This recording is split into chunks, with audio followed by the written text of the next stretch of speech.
Les origines de la classe. Pierre Paolo Vergerio. Il rédige en 1402 un traité, qui décrit les études propres, aux adolescents où il se préoccupe moins de détailler leur organisation, que d'en préciser les objectifs. Garino de Vérone.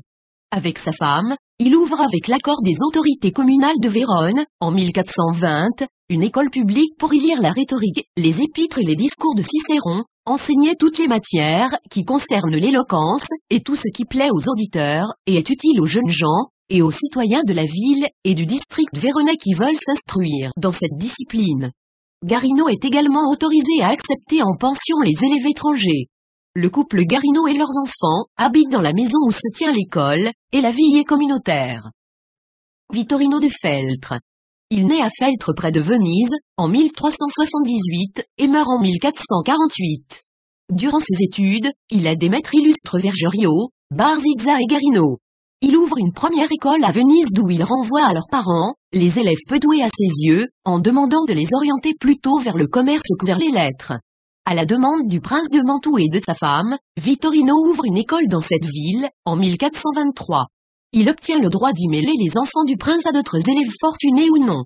Le prince fait même construire une belle résidence pour loger maître, et élève la Casa Giocosa, dont le nom évoque le jeu, sans doute à cause des fresques, qui y représentent des jeux enfantins.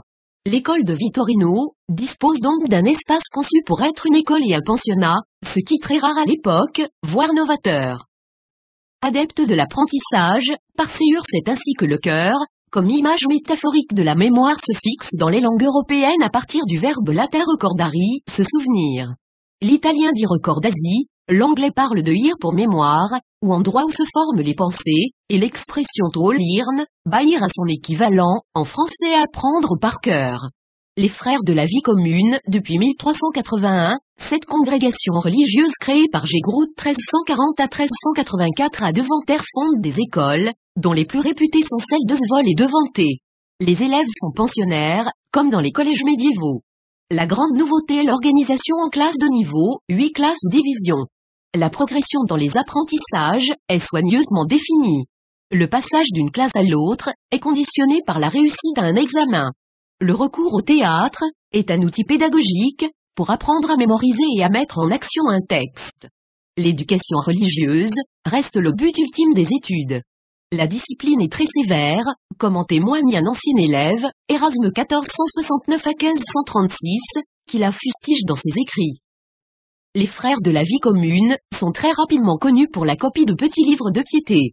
Quand l'imprimerie prend son essor dans la seconde moitié du XVe siècle, ils s'adaptent et grâce à leur imprimerie de Deventer ils publient des manuels destinés à l'enseignement des manuels de grammaire latine, qui soit reprennent les anciennes grammaires du Moyen-Âge telles celles de Donat, qui date du IVe siècle, de Priscien qui date du VIe siècle, d'Alexandre de Villedieu rédigé en 1199, et appelé le doctrinal, d'Évrard de Béthune rédigé au début du XIIIe siècle, et appelé le gréocisme car il présente quelques termes grecs, soit présente des contenus rénovés. Despoter ancien élève du collège des frères de la vie commune à Bois-le-Duc, des actuels Pays-Bas, rédige en 1509 une grammaire latine, dont le succès ne se dément pas jusqu'à la fin du XVIIe siècle. Des recueils de textes latins simples tels les distiques de Caton à faire lire et à expliquer aux élèves débutants, afin de ne pas les rebuter avec uniquement la grammaire. À partir de 1500, la présentation des manuels scolaires des frères de la vie commune se fait plus pédagogique. Petit format, page foliotée, titre et intertitre, organisation graphique de la page, recours à différentes typographies, pour identifier les exemples grammaticaux et leurs commentaires, organisation didactique de la page, table des matières en fin d'ouvrage. Le manuel scolaire est né.